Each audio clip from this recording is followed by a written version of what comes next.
Sir ಹೇಳ್ತಾ ಇದ್ರಿ ಈ ಡಾಕ್ಟರ್ ರಾಜ್‌ಕುಮಾರ್ ಅಂದ್ರೆ ಅಪ್ಪಟ ಅಭಿಮಾನಿ ಅಂತ. ಅವ್ರ ಮನೆಗೆ ಹೋಗಿದ್ರಿ. ಅವರಿಂದ ಏನಾದ್ರು ನಿಮ್ಗೆ ಸಪೋರ್ಟಿವ್ ಆಗಿ ಏನಾದ್ರು ಮಾತುಗಳು ಅಥವಾ ಎಂಕರೇಜ್ ಮಾಡಿರೋದು ಆ ತರ ಮೆಮೊರೀಸ್ ಏನಾದ್ರು ಅಯ್ಯೋ! ನಿಮ್ಗಿದ್ಯಾ? ಸಿಕ್ಕಾಪಟ್ಟೆ ಇದೆ ಅಮ್ಮ. ಅವ್ರು ನೋಡೋದೇ ಒಂದು ದೊಡ್ಡ ಭಾಗ್ಯ ಅಲ್ಲ ನಮ್ಮ ಹೌದು. ಗ್ರೇಟು. ಹ್ಮ್. ನಾ ಆ್ಯಕ್ಚುಲಿ ಅಣ್ಣವ್ರ ಹತ್ರನೇ ಹೇಳಿದ್ದೆ ನಾನು. ಹ್ಮ್. ಆ್ಯಕ್ಚುಲಿ ಆವಾಗ ಒಂದು 100 ಡೇಸ್ ಫಿಲಮ್ ಏನೋ ಅಣ್ಣವ್ರು ಅವಾಗ ನ್ಯಾಷನಲ್ ಕಾಲೇಜು ಹತ್ರ ಪ್ರೊಸೆಷನ್ ಇತ್ತು ಒಂದು. ಓಕೆ. ಯಾವುದು ಪ್ರೊಸೆಷನ್ ಇತ್ತು ಅಣ್ಣವ್ರದ್ದು.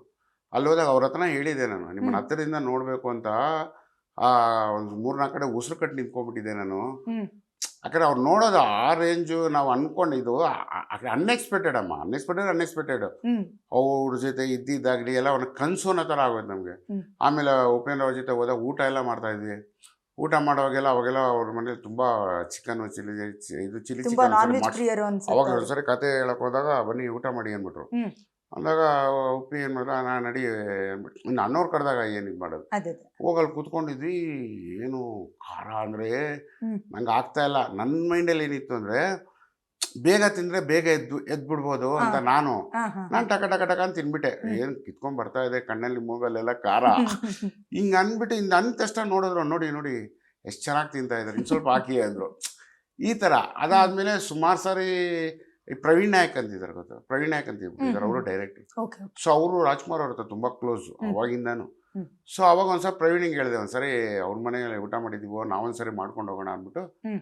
ಸುಮಾರು ಇಂಟರ್ವ್ಯೂಗಳಲ್ಲಿ ಹೇಳಿದ್ದೀನಿ ನಾನು. ಹ್ಮ್. ಅವಾಗ ಅವ್ರು ಆಯಿತು ಕರ್ಸಿ ಅಂದರು. ಅವಾಗ ನಾವು ಎಲ್ಲ ಯಾವ ಹೋಟ್ಲಲ್ಲಿ ಏನೇನು ಫೇಮಸ್ಸು, ಬಿರಿಯಾನಿ ಕಡೆ ಕಾಲು ಸೂಪು, ದೋಸೆ, ದ್ವಾರಕಾಲ್ ದೋಸೆ, ಇಲ್ಲಿ ಬಿರಿಯಾನಿ, ಅದು ಅಷ್ಟು ಐಟಮ್ಗಳು ಹ್ಮ್.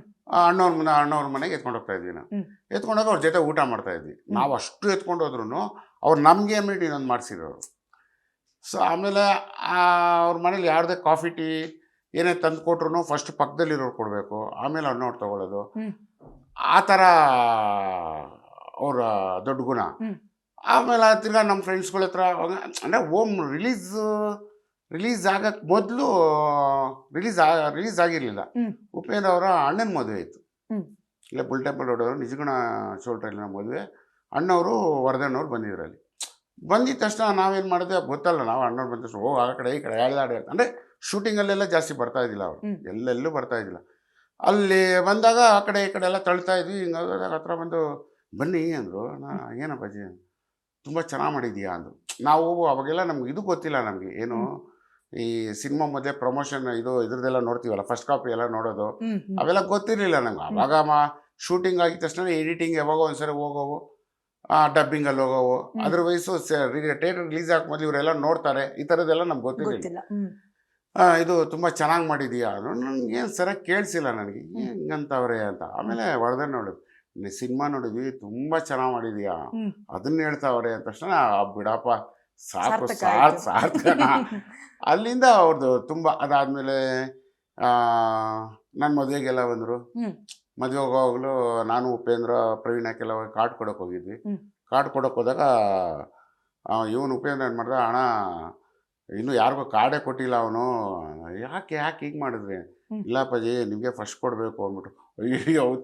ಆ್ಯಕ್ಚುಲಿ ಆ ಮನೆ ಹೊಡಿಯೋಕ್ಕೆ ಮೊದಲು ಅಣ್ಣವ್ರು ಇರೋವರೆಗೂ ನಾನು ಕೊಟ್ಟಿರೋ ಕಾರ್ಡ್ ಒಂದು ಮಾಡಿಸಿದ್ದೆ, ಒಂದು ಓಮ್ ಅಂದ್ಬಿಟ್ಟು. ಓಕೆ. ಅದು ಶೋಕೇಸಲ್ಲಿ ನಾವು ಹೋದಾಗೆಲ್ಲ ಫಸ್ಟ್ ಅದು ನೋಡ್ಬಿಟ್ಟು ಆಮೇಲೆ ಅಣ್ಣವ್ರ ಹತ್ರ ಮಾತಾಡ್ತಾ ಕೊನೆವರೆಗೂ ಇತ್ತು ಅದು.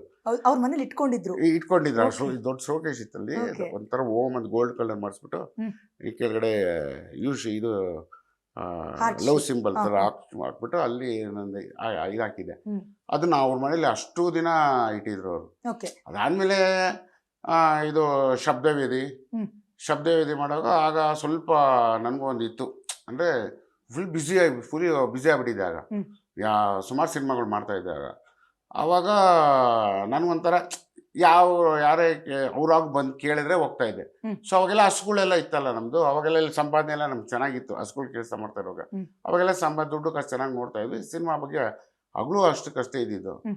ಅದಾದಮೇಲೆ ಶಬ್ದವೇದಿ ಮಾಡೋವಾಗ ಮಾತ್ರ ಎಸ್ ನಾರಾಯಣ್ ಸರ್ದು ಅದಕ್ಕೆ ಮೊದಲು ಒಂದು ಸಿನಿಮಾ ಮಾಡಿದ್ದೆ ನಾನು, ಹ್ಮ್. ನಾರಾಯಣ್ ಸರ್. ಹ್ಮ್. ಸೊ ಶಬ್ದವೇದಿ ಮಾಡೋಕೆ ನಾನೇ ಹೋದೆ. ವಜ್ರ ಸ್ಟೋರಿಯಲ್ಲಿ ಎಲ್ಲ ಊಟ ಮಾಡ್ತಾಯಿದ್ರು. ನಾರಾಯಣ್ ಸರ್ ಹೇಳಿದೆ, ಸರ್ ಒಂದು ಕ್ಯಾರೆಕ್ಟರ್ ಮಾಡ್ಬೇಕು ಸರ್ ನಾನು ಅಂದೆ. ನೀವಾಗೆ ಕೇಳಿದ ನಾನೇ ಫಸ್ಟ್ ಹೋದೆ, ಸಿನಿಮಾ ನಾನು ಅನ್ಸುತ್ತೆ. ಇದು ಹೋಗಿ ಕ್ಯಾರೆಕ್ಟರ್ ಮಾಡ್ಬೇಕು ಸರ್ ಅಂದೆ. ಹ್ಮ್. ಅದಕ್ಕೆ ಯಾವುದು ಇಲ್ಲ ಕಣೋ, ಯಾವುದೋ ಒಂದು ಕ್ಯಾರೆಕ್ಟರ್ ಇಲ್ಲ ಕಣೋ ಅಂದ್ಬಿಟ್ಟು ಆಮೇಲೆ ಯಾವುದೋ ವಿಲನ್ ಜೊತೆ ಒಂದು ರೈಟ್ ಹ್ಯಾಂಡ್ ಹೆಚ್ಚು ಕಮ್ಮಿ ಒಂದು 20-25 ಡೇಸ್ ಅಣ್ಣವ್ರ ಜೊತೆನೇ ಇದ್ದೆ ಶೂಟಿಂಗ್. ಅಂಥ ಕ್ಯಾರೆಕ್ಟರ್ ಕೊಟ್ಟರು. ಓಕೆ. ಅಂದರೆ ಸಿನಿಮಾಲಿ ಒಂದು ಅಂಥ ದೊಡ್ಡ ಕ್ಯಾರೆಕ್ಟರ್ ಆಗ್ತಿದ್ರು, ವಿಲನ್ ಜೊತೆ ರೈಟ್ ಹ್ಯಾಂಡ್. ಹ್ಮ್. ಇಲ್ಲಿ ಶಬ್ದವೇದಿ ನೋಡೋರು ಅನ್ನೋರ್ ಜೊತೆನೂ ಮಾಡಿದ್ದಾರೆ. ಸೊ ಅವ್ರ ಜೊತೆನೂ ಆ್ಯಕ್ಟ್ ಮಾಡೋ ಭಾಗ್ಯನೂ ಸಿಕ್ತು.